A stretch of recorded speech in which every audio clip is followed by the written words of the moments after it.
What's going on, everybody? Super E46 here, and today I'm going to be giving you all some tips on what could be going on if your E46 is not starting. So, if you're watching this, that's obviously, more likely than not the case with your E46. It's not starting, and you're probably really frustrated. Been there, done that. My condolences. Hopefully, we can get this figured out together so that you guys can get back on the road. So, let's start with, is it your ignition? Because that's one of the common things that goes wrong is your ignition. So oftentimes, if your ignition's bad, you may not be able to turn the key, this and that. There's also some videos that'll look deeper into that. So if you think it's your ignition, look into that. There's definitely some videos that'll tell you a little bit more about that. Now, it could be your alternator. Well, there's ways to check that as well. It could be also your battery. There's very simple ways to check that. Any auto parts store will do a test on that. Now, if you've checked your ignition, you know it's not your ignition. You've checked your alternator, you know it's not your alternator. And there's ways to check that too. I watched a video. I can't remember off the top of my head exactly how, but I did test it.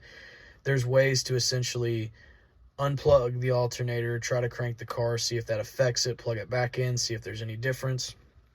There's also another way to hook some sort of tester up to your alternator, see if it's generating any electricity or whatever.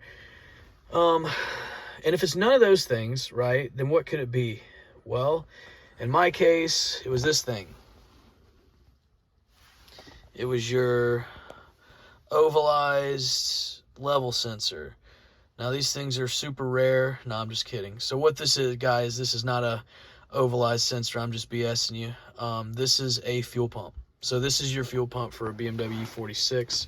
You can see mine was pretty old, pretty dirty. It just completely failed. I mean, there's just nothing else to it. It just stopped working. So that's what happened. And the issue I was having is that my car was not turning over at all. I tried to crank the car, and it wasn't turning over at all. And so I was like, well, maybe that's the battery. Maybe that's the alternator. Maybe it's the starter. Maybe it's, it was none of those things. Thank goodness, because I have heard that the starter's pretty tricky to get to in these. With this job, it's very simple, guys. If you watch the DIYs, I'm not going to, show you the whole DIY, and I've already done it. It fixed the issue. The car runs better than ever. But the things to look for, if it is your fuel pump, is, was it stuttering before? And here's a little hack. I'll be honest. I actually found a way to get the car started, even though it's the fuel pump. I actually popped the hood, and then you have a fuel rail in these cars where basically it has a little valve you can unscrew that looks like what you'd see on your tire. It's a Schrader valve. You actually can take out a pin and poke that a little bit. Get out, try to crank the car, turn it on almost halfway semi. Of course, this is not highly recommended, by the way, what I'm telling you. This is just literally a hack to get the car to start. But you actually have the battery plugged up to where the car could theoretically cut on.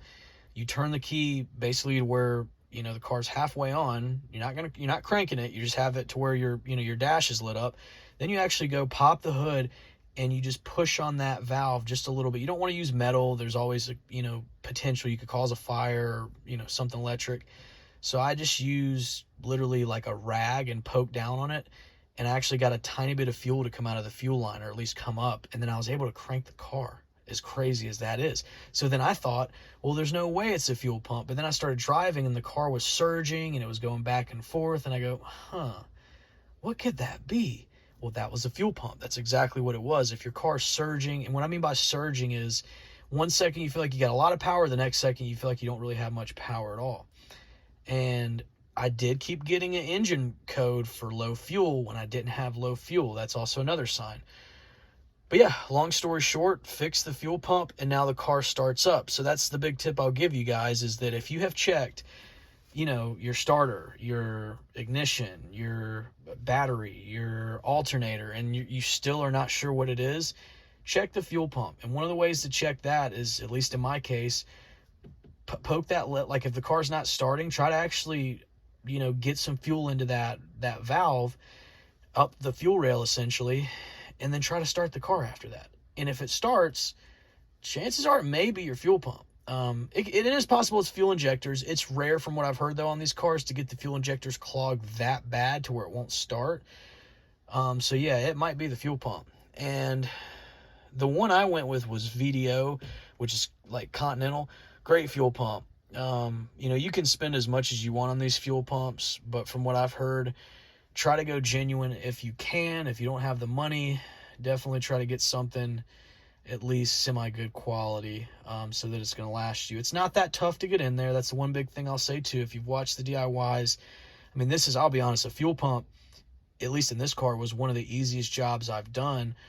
All you have to do is pop the back seat out, and by doing that, a lot of times you can do it by hand, where you just grab, the bottom of the seat, like if you're sitting down, just to grab literally the seat and just pull up.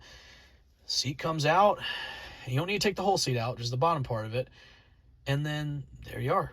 You've got access to the fuel pump. You unbolt 4 bolts, I think. And that's pretty much it. I mean, of course, you have a rubber seal that you got to make sure you put back in place. You have,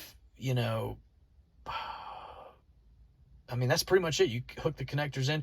Sliding this thing's in a little tricky. You just want to make sure you don't bend that level sensor, but aside from that, it's a very easy job. So something to think about, guys. This was just kind of my quick tips video on troubleshooting whether or not your car's not starting, why it may not be starting. It could be the fuel pump. I'm not saying it is, but troubleshoot those other issues. Watch some videos to troubleshoot if it's the starter, if it's the alternator, if it's your ignition, all that stuff, your battery. And if you've ruled those out, chances are it might be this guy, your fuel pump. So that's all I got, man. Make sure to like and subscribe. Hope you guys enjoyed this video. Hopefully it helps you get your car back on the road. And as always, drive safe. This is Super E46, and we are over and out.